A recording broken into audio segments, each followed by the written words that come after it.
Bonjour, nous retrouvons ici un professeur de religion qui travaille au collège Puvis. Il pratique une activité complémentaire dans le domaine de la musique et nous allons donc l'interroger sur celle-ci. Donc pour commencer, que pratiquez-vous comme genre musical? Ben déjà, au-delà des genres, j'utilise deux instruments, le piano et le saxophone. Le saxophone, c'est mon premier instrument, hein, j'en fais depuis l'âge de 8 ans. Et voilà, je joue du classique, du jazz, du rock, du rock principalement, un petit peu d'électro parfois. Qui ont été les personnes qui vous ont inspiré? Les personnes qui m'ont inspiré, qui m'ont inspiré pour faire de la musique justement. Voilà, je suis tombé dedans quand j'étais tout petit. Hein. Dans ma famille, il y avait beaucoup de musiciens, des chanteurs, des pianistes, des guitaristes. Et donc, c'est un peu ma famille qui... Voilà, j'ai toujours été dans la musique et voilà, c'était naturel qu'un jour j'apprenne un instrument. Et puis, ça m'a plu et donc j'ai voulu en faire mon métier aussi, en plus de professeur, quoi. Pratiquez-vous cette activité seule ou à plusieurs? Alors, pour la composition, seule. Mais par contre, pour le classique, le jazz, etc., je fais partie d'un groupe de saxophones. Donc on est sept saxophones. Et parfois on a une batterie et une basse en plus quand on fait de la musique plus rythmique. Donc je fais partie d'un groupe de saxophones. J'ai fait partie de groupes de rock aussi par le passé, mais c'est plus d'actualité. À quelle fréquence pratiquez-vous cette activité? Oh ben, c'est quasiment quotidien, que ce soit piano ou saxophone. Bah, voilà, en moyenne, une fois tous les 2 jours, je fais de la musique, on va dire. Ouais. Et pour vous, c'est plutôt un loisir, un hobby ou c'est plutôt une activité sérieuse? C'est les trois en fait. C'est les trois. C'est sérieux parce que enfin, le côté sérieux entre guillemets professionnel parce que j'ai eu un diplôme en musique à Mons, donc j'ai fait une licence en musique avant de faire les études pour être professeur. Et donc voilà, et puis la passion et le loisir, c'est vraiment quand je commence à composer mes propres morceaux. Là, j'ai commencé il y a 6 ans, 6 ans. Êtes-vous rémunéré pour votre activité complémentaire? Oui, pour mon groupe, hein, on a des contrats avec mon groupe pour ça. Et alors, à côté de ça, ben oui, effectivement, aussi dans l'école depuis cette année, je donne aussi la partie musicale d'art d'expression en 3e et 4e. Donc, à côté de l'école, quand on fait des concerts, des stages avec mon groupe de saxophone, c'est rémunéré. Parce qu'on a le statut d'artiste à côté aussi.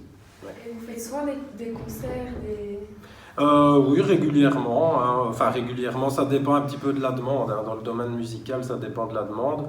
Je dirais qu'avec mon groupe de sax, on fait un concert plus ou moins tous les 2 mois. Parfois, c'est tous les mois, ça dépend des périodes. Ouais. Avez-vous déjà subi un préjugé par rapport à votre genre musical? Un préjugé. C'est vrai que quand on parle de classique, les gens, voilà, il y a peu de gens qui sont initiés au classique et donc forcément, ils pensent que le classique, c'est juste de la musique sérieuse, très rigide, etc. Donc ça, c'est souvent le préjugé qu'on retrouve. Ou alors quand je dis que je fais du saxophone, automatiquement on pense au jazz. C'est aussi une sorte de préjugé, alors qu'avec le saxophone, on sait faire tous les styles musicaux. Comme le piano, en fait. Le piano, on sait faire tous les styles aussi. Envisagez-vous un jour que ça soit votre activité première, que vous faites que ce métier-là? C'est pas une priorité, mais peut-être qu'un jour, j'aurai l'occasion peut-être de ne faire que ça. Maintenant, le métier de professeur me plaît énormément, donc voilà, on verra en fonction de ce qui se profile.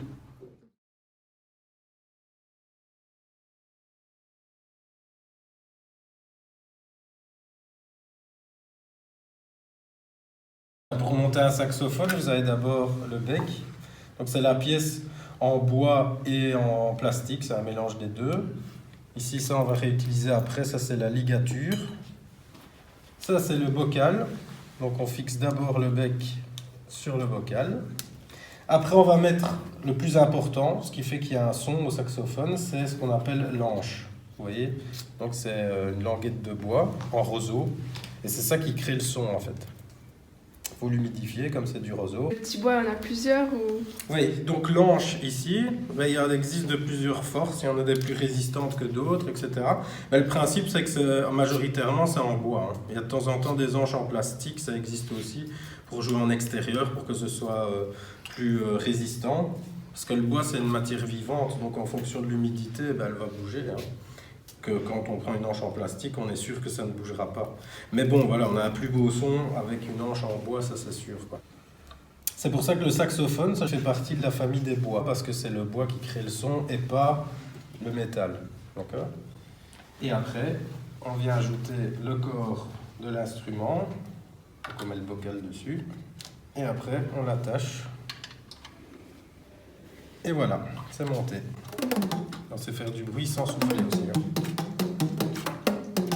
Et alors je joue aussi du baryton, mais ça je ne l'ai pas apporté, c'est un énorme saxophone comme ça. Mais voilà, il y a toute une famille. Saxophone, il y a des sopranos, il y a les altos, ça c'est celui que j'ai joué. Il y a le ténor, il y a le baryton. Donc, il y a... Le prix c'est cher. Ah oui, les saxophones, à l'époque, c'est à cause encore plus cher maintenant. À l'époque, on était dans les 3 000 € pour un saxophone alto. Un baryton tel que j'ai, là, on se rapproche des 7 000 €. Enfin, ça dépend un peu. Mais ici, c'est une des meilleures marques de saxophone. C'est Selmer. Je ne vais pas dire que c'est la Rolls-Royce du saxophone, mais...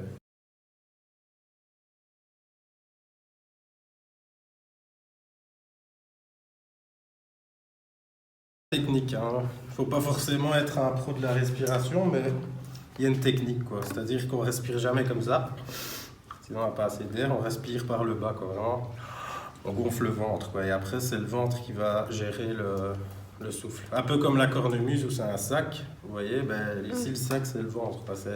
C'est gérer le débit, en fait. Merci d'avoir répondu à nos questions, mais avant de terminer l'interview, pourriez-vous nous faire une démonstration ? Bien sûr, je vais aller chercher mon instrument. Je vais vous faire un petit passage d'un morceau de jazz que je connais, qui s'appelle Take 5.